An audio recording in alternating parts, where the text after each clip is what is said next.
Hello ladies and gentlemen, and welcome back to Fallen London. Today we're going to be carrying on with February's exceptional story, The Tale of Old Fritz. And we've just been eaten by a whale. You open your eyes. Through the cracked glass of your helmet, you see mist-covered headstones, crumbling mausoleums, and in the middle of it all, the colossal wreck of the Incredulous, looming, buckled, and broken. Cracked glass? You gasp, and air fills your desperate lungs. You stand, stumble. You collapse back down into the earth? The weight of your diving suit is oppressive. A figure makes their way over to you. The doomed diver. "You're alive," they say. "Good." Are you? You don't feel like it. You go to speak. That is a mistake. Instead of words, foaming, salty bile spews forth, threatening to drown you in your own helm. The doomed diver reaches down quickly, unscrews the locks on your helmet, and pulls it off. Well, let's talk to the doomed diver. They've gathered some of the remaining crew and moved to help you free yourself from the confines of the diving suit. "I know as much as you do," says the doomed diver in response to your questions. "By all rights, we're inside Old Fritz. You don't need me to tell you this isn't what the belly of a whale ought to be. Even is." They scan the scene before you. "Are we dead? Is this the river?" They shrug to themselves. They kick a rock against one of the headstones. In kind, a stone bounces off their shoulder. You both look around, but fail to see where it came from. "Best to ignore that," they say. There is a presence here, unseen as a deep Z current and thrice as potent. Fallen, brittle leaves from non-existent trees shift awkwardly on the ground as if blown by a gentle breeze, though the chilled air is still. Confirm our location. This does not appear to be inside Old Fritz. You'd expect the belly of a whale to be flesh and juice and teeth and tongue, not resembling Lowgate Cemetery. You strain your eyes up towards what should be the ceiling of Old Fritz's gut. Instead, a pitch-black void greets you, bereft of even the false stars. Take a deep breath, seeking the fetid smell of organic matter. Instead, you are assailed by the familiar aroma of stagnation and rot. Uncanny in this place. Mossy rock, mouldering soil, and coppery rust from crumbling metal fences. The only hint that you are not, in fact, in a real graveyard is the gentle bobbing underfoot, as if dark water rushes by, somewhere just out of reach. We can read the headstones. Some of the stones are ancient, thickly covered in moss and weather-worn to illegibility. Others are newly hewn and placed, their writing crisp and clear. You step close to one of the stones. A name, barely readable, is scrawled across it. Underneath it, curiously, is listed what their favourite vintage of wine was. The one next to hers is too worn to read, but the one beyond that is newly carved. You look at the neatly chiselled name and realise it's one you recognise. Where from? Memory, unwelcome, resurfaces the front page of the Gazette, a year old. What was the story? A ship returning to port, sans its captain? The crew professed that she'd offered herself to the Z? And under her name sits the words "scintilizing conversationalist."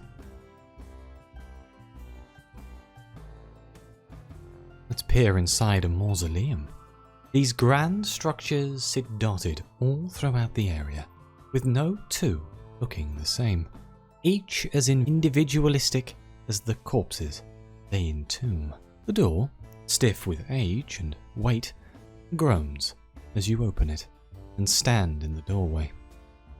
Instead of the expected stale, cold odor of decay, you're greeted by warmth, the perfume of incense, and a tinny, operatic voice. Wood lines the walls and the stone floor is covered in a luxurious creature's fur. 2 supple leather chairs sit by a roaring fire, and a phonograph shares its melody from its spinning wax cylinder. You think you can make out the whispers of conversation coming from the chairs, then the door slams shut and is bolted from the inside. How bizarre. Let's see if we can find Silas. Maybe he knows what's going on. He brought you here after all. You find Silas on the other side of his wrecked vessel, in the shadow of the Incredulous, staring down at a newly hewn headstone. "This one's incomplete," he says as you approach. "It's funny. When I awoke in here, these were in my pocket." He digs inside the mouldering recesses of his greatcoat and unearths a chisel and hammer. "All the crew have them, I think. I think we're to add our names to these pristine stones." He says no more, only kneels and begins to tap away. Everything that happens next happens in an instant, or an eternity. Every member of the crew stops chiseling at those chosen headstones and lays down their tools, taking a step back to kneel on the strange, dusty ground. After that, the singing starts up again, just like it had in those cursed hallways of the Incredulous. It sounds different now, though, without the incubation of the Z-water to help the melody ring true and loud throughout you, as if a roiling pool of blackness is hurling itself within your ribcage. You focus more on the sorrowful sound and understand just how haunting and complex the harmonies are. Layer upon layer of melodies twist together to form the whole piece, and, under all of it, a harsh whisper, powerful but restrained, forces its way to the top. You focus on that voice. Is it your voice? You've joined the singing, a discordant, intrusive addition, but an addition nonetheless. And that whisper grows and grows. A flash of light. No, a dimming of all the light around you except for a singularity. And there she is, Lady Black. She has always been here, waiting for this moment, waiting for the melody to make you aware. Let's approach the lady. She floats as if suspended in water. Her mournful clothing weaves and folds around her unearthly form. You step towards her, this figure born of a drowning mind's fear. The crew of the Incredulous bow their heads, murmuring praise or fearful incantations. She smiles, benevolent. As you get close, Lady Black pivots in the air, swirling around to face you. Her eyes lock with yours and you feel yourself fade, as if your very essence were attempting to escape from its coffin of meat and embrace her in the air. You steady yourself. She tilts her head at you, then speaks. "Who comes to me, unannounced and uninvited?" Upon hearing your name, she closes her eyes for a moment, as if trying to recall an item from a very long list. "Yours is not a name known to me," she says after a time. Her eyes still closed. Her voice is soft, unthreatening, but each syllable is a bell tolled over your tomb. "Oh dear," she says. "What a parlous situation you find yourself in." Her familiarity, disarming. All at once it feels like you're talking to an old friend, a childhood friend, someone you grew up with, bonded to, and no matter how many years pass without seeing them, it's like nothing has changed when you do. When her heart beats, you feel it echo in the adumbration of your own poor organ. "You must have questions," she says. "Please, ask them. There is only time here." Okay, well, let's start with the big obvious one. How is any of this possible? 1 minute, you're descending into the black void. The next, you're swallowed whole. And now you're in a graveyard of all places. Lady Black smiles, revealing a row of moon pearl white teeth. A stark contrast to her drowny companions. "You stand in what remains of the abyss of graves, one of my uttermost dominions. It has been defiled, desecrated by the intrusion of this whale. The beast should have died at the Gant Pole, and yet..." She trails away as the fronds of her dress drift in the abyssal waters. "Here it remains. It has been altered further, still by its sacrilege. The abyss is not meant for its kind. As for how, this is my domain. I am of the below. All that falls here is under my jurisdiction. You fell, did you not? And as to why you, only you can truly answer that, save to say events in your life have unfolded to bring you here. You are the author there, I merely marginalia. But the fact of the matter is, my dominion has been defiled. I would have it restored to its proper state. Hence, my bargain. Is any of this real? Is she real? Is this dreaming? Or is this death?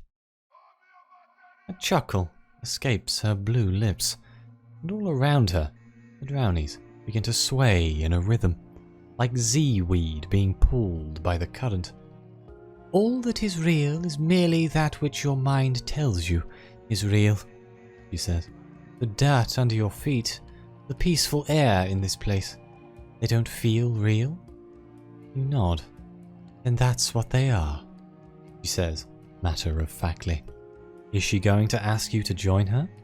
If she has Silas, who brought the diver, who brought you, why would she ever let you go? No, she says, her voice firm.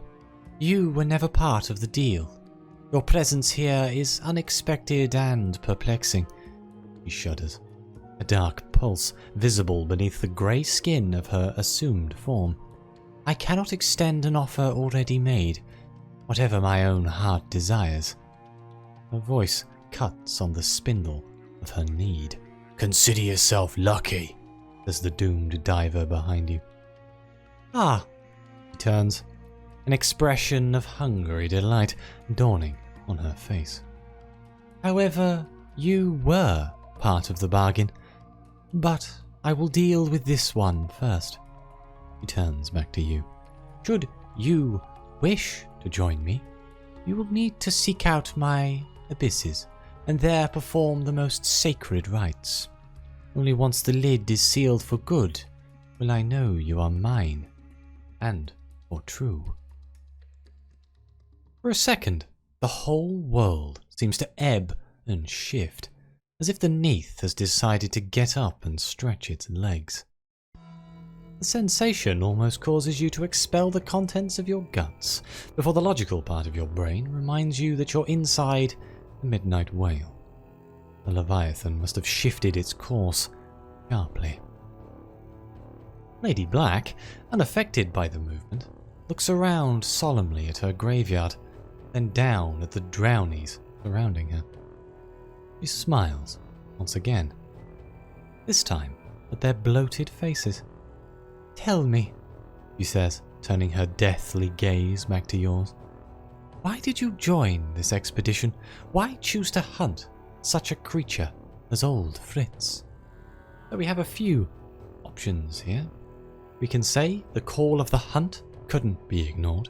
A terrifying creature stalking the sea, large as an ocean liner and voracious as a seeker. How could you possibly say no?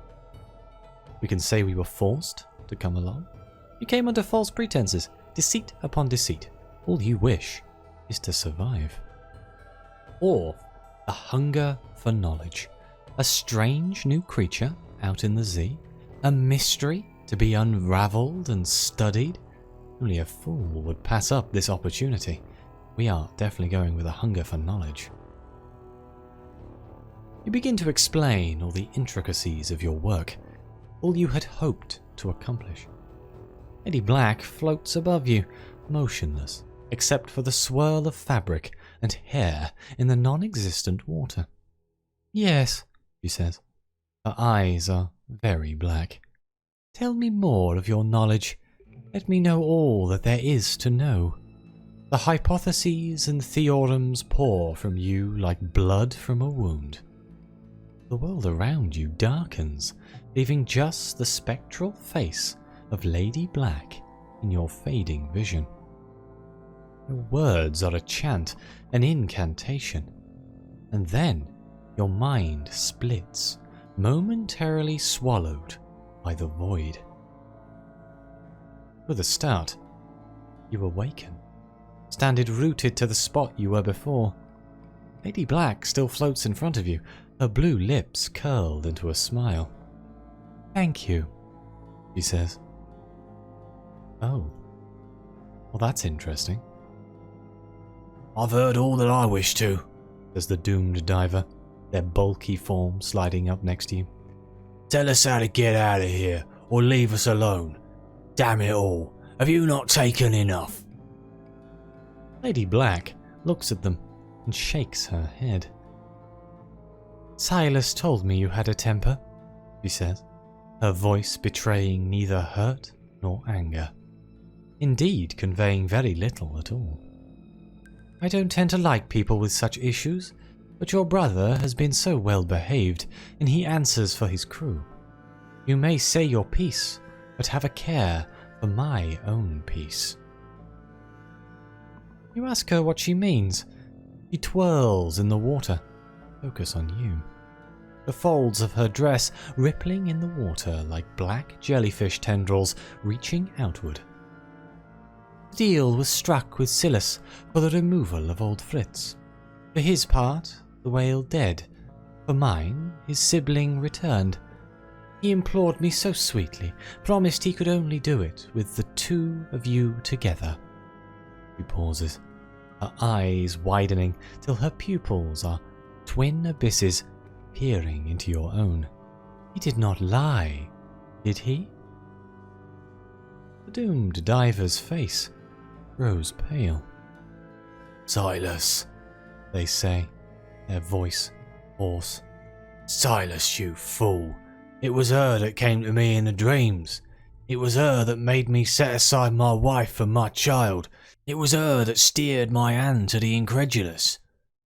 Yes, is Silas's final and only reply. So we can confront Silas. He dragged his sibling down into the depths with him. Or we can confront the doomed diver. The fate of Silas and the crew rest on their shoulders. Let's confront Silas. What was I thinking? He barks back. What were they thinking when they abandoned me, ill and dying, raving from the grave? He looks past you at the doomed diver, his eyes large and pitiful. Please, sibling, I've missed you. All these years trudging the depths. I just wanted us to be back together, to finish what we started. His gaze moves to the ground. To be with my family again. Silas, says the doomed diver, softer now. I'm sorry. I'm so sorry. I never meant to abandon you. Lady Black pulls a soaked embroidered handkerchief out of a sleeve and dabs at her mouth. Gorgeous, she says. Then she turns once again back to you. You were never part of the deal struck, he repeats. And however I may wish it, I will not let you drown here today. Before the final confrontation against this foe of mine, I present you with a means of escape. She appears to grow larger, her face looming closer to you. Take it, she says. And in an instant, she's back to floating where she was. And now, you must all leave this place. My abyss of graves is defiled. Your task is undone. Leave and face off against Old Fritz.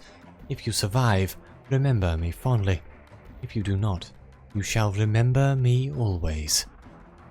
You look at the two siblings standing close to one another, but both taking pains to not touch the other.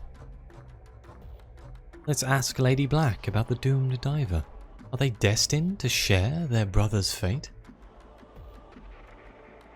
No, he replies. I cannot make them stay.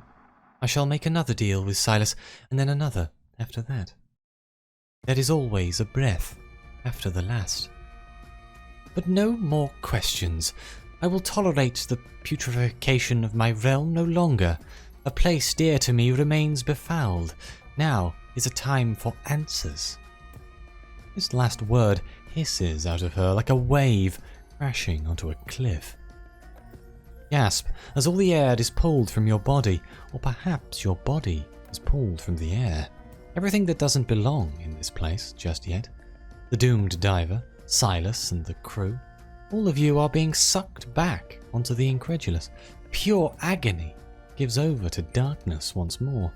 The water propels you out of the abyss of graves, free and clear. Waterlogged lungs give rise to a breathless chorus of cheers. You are precisely where you were when the 21st minute told true. Where you were before Lady Black caught you. Which means you see Old Fritz's teeth open ahead, and familiar expanse of malign blubber, grinning as he contemplates the final round of 3. The Incredulous's bridge is air-pocketed just as it had been before. A small mercy. You gulp several more lungfuls of air, both because you're in desperate need of it, but also to test whether your lungs really do still inflate. The doomed diver stands next to you, regaining their senses with the same ill ease as yourself. Old Fritz once again pushes himself up towards you, an abyss of cracked skin and tombstone teeth. The diver's face is a deadly pallor. A second chance, and we're where we fell, right in front of him. But with one crucial benefit, says Silas, grinning. We had time to ready the guns. Her ladyship's last boon. We will not fail. Fire the harpoons. If this is to be your last moment, you're going to go out fighting. You yell your order out into the void, taking both Silas and the doomed diver by surprise. The young drownie and his bloated-tongued friend fire their harpoons, this time for what should be the lips of Old Fritz. They hit true just as the monster begins to open his mouth, embedding hard into the stone that was once flesh. The wailing of bells grows sharper as the Leviathan tries to open his mouth, but more stone grows under his flesh. The harpoon ropes, angled as they are, force his mouth shut as the two halves of his mouth are closed like the lid of a coffin.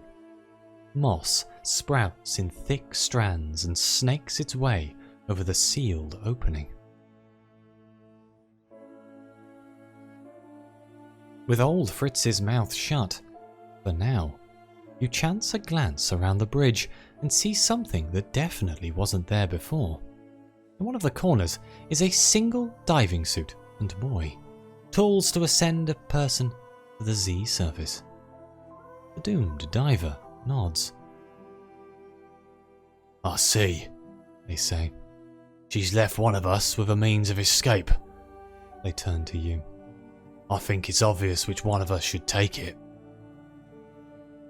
So we can tell the doomed diver to escape? They have too much to live for back on land. There's no need to die here today. We can bid them farewell. It's only right that the doomed diver stays to finish what they started. Let's save the doomed diver. You touch the doomed diver's shoulder, your fingers sinking into their sodden woolen jumper. You turn to Silas, and then out to the monster hurtling towards your vessel. "You want me to take it?" they ask. You nod. Josephine and Tabitha are waiting for them back in London. This is no longer their fight. "But you'll die," they say after a moment. "I'll have your blood on my hands." You tell them you'll think of something. "Don't," says Silas. "Please, we need you. I need you." The doomed diver sighs. "There are others who need me now, brother. I'm sorry." Silas cries with anguish, the sound reverberating throughout the bones of the ship, as the doomed diver quickly dons the diving suit and clutches the boy close to them. "Thank you," they say, before closing the window of their helmet. The doomed diver launches themselves through the window of the bridge and is wrenched upward by the aid of the boy. A torrent of roiling water follows their wake, smashing you against the back wall. Something inside cracks.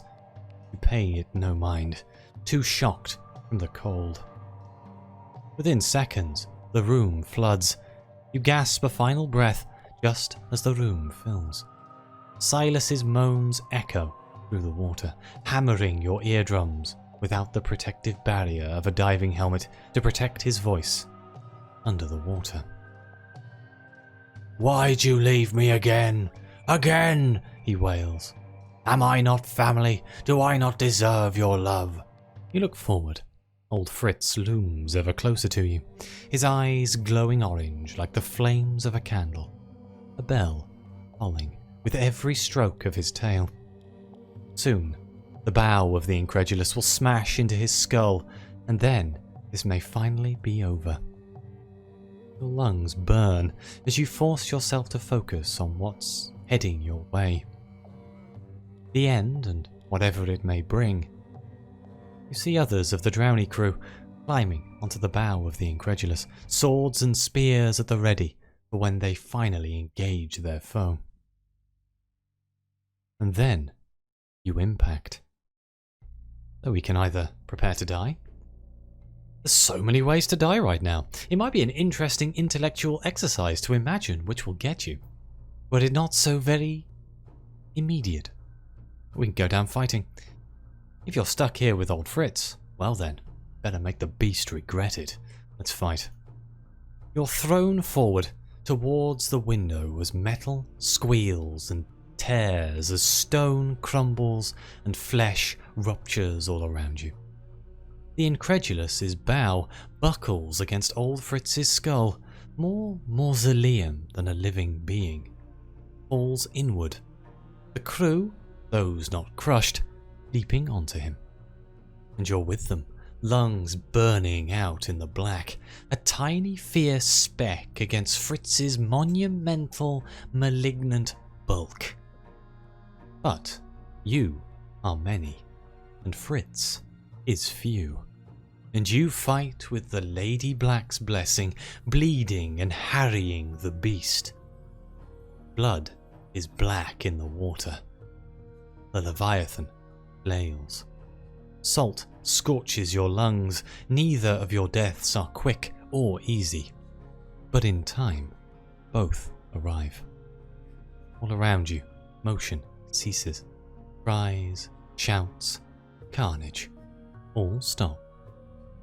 Try to turn your head, but it's like pushing against a vice. Your lungs no longer burn, your ears stop bleeding. That is only peace. And in that peace, a woman's face swirls into the view. A lady dressed all in black, and one you've come to know well. "You were told to leave," he says. "You were not part of the bargain. You shall not take your last breath here, little one." She says these words. You feel her dress start to swaddle you. An icy darkness follows its folds, and soon you no longer feel tethered to life nor reality. Whoops, my wounds is now 7. You open your eyes. Lights flitter and dance in the sky above you. The false stars, you realise after a moment. Something squirms within you, like an eel snaking its way through your gut. You turn sharply and disgorge black Z-water from your system in a long, continuous flow. "That's it," says a soft, familiar voice. "Let it all out." As soon as you stop purging, you turn to see the doomed diver kneeling over you, tears rimming their eyes.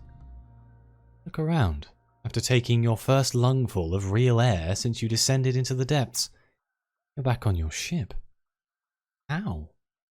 "It was her," says the doomed diver. "I'd just come back aboard when a wave, huge and terrible, crashed over the side. In its wake, there you lay, as pale as a corpse. Indeed, I thought you were, until you opened your eyes." Well, time to rest. Be carried, be claimed, be taken care of, in your cabin, far above the depths of the dark Z. The days pass in the whirl of the false stars. Dinners are brought to you, your linens changed, a cloth placed to your brow, and a spoon of soup to your lips. Later, they tell you. You spoke. Of a grotto in the depths, of a hallowed place made unhallowed by a Gant poisoned fish, of one who went to the Gant pole and returned vengeful, of a woman who whispered of a nothing that was everything, of a bargain made in the water to return one yet undrowned to the air. They tell you that you sang. And fearful days later, as you begin to come to yourself, as you begin to remember, London is on the horizon, and the lights of Wolfstack call you home. Now finally we'll do the epilogue of the tale of Old Fritz, Lady Black, Old Fritz, your death beneath the waves. These are just beginning to feel like a distant dream.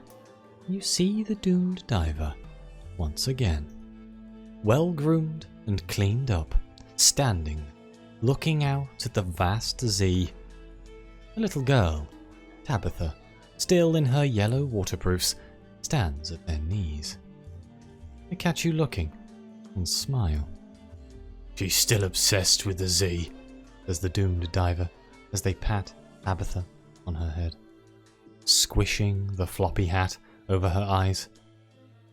"She wants to sail when she's older." So we can either tell her to treat the Z with respect, it's a harsh mistress, and one that will take you into its depths if you're too ambitious. Or we can lament that damnable call of the Z.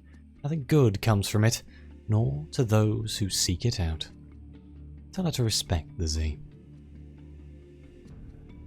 The warning goes down like all such warnings to children. Tabitha curls up, her pale cheeks flushing as she pulls her parents' greatcoat over her face. The doomed diver chuckles. "Don't worry," they say. "She's got me as a parent. I told her some tales of the Z, none of them romantic. She'll be one of the best prepared sailors out there when the time comes." Their eyes lower to the floor, and it's as if all the weight of the Neath is on their shoulders. "I still think about him, you know," they say. You nod. You might too, in the cold embrace of night. Silas and Old Fritz battling on the black edge of death. Off the dock, the Z beckons a low and whispering call. And this concludes the exceptional story, the tale of Old Fritz.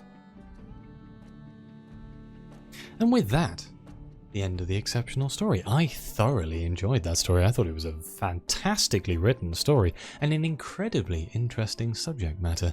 But did you do something different? Did you sacrifice the diver? I'd be interested to know if you did. Leave a comment down below. Obviously, let me know what you thought of the story overall. Please like, subscribe if you want to see more. There's going to be more exceptional stories. Thank you again to the members of the channel and to the coffee supporters. It really does mean the world to me. And as always, I'll see you next time.